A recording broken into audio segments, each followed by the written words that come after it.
Community Foundation offers families who open a fund at the Community Foundation different investment choices. Those choices really reflect the time horizon for their charitable giving.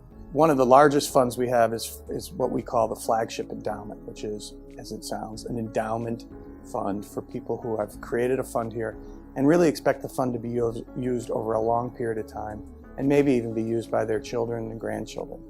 That's a very long-term investment time horizon.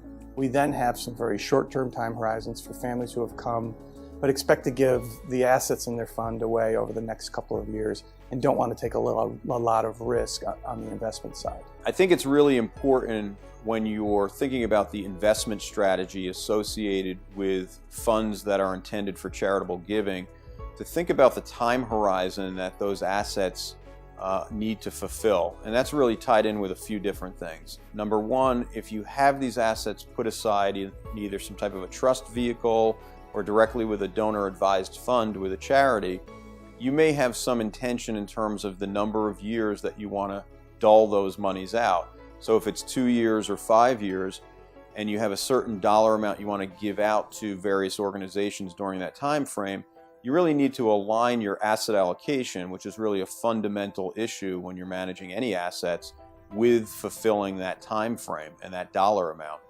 A lot of times families want to give out a certain dollar amount each year, and in order to fulfill that, you can kind of figure out what the growth rate in terms of both dividends, interest, and capital gain growth that you're going to need to have in that portfolio.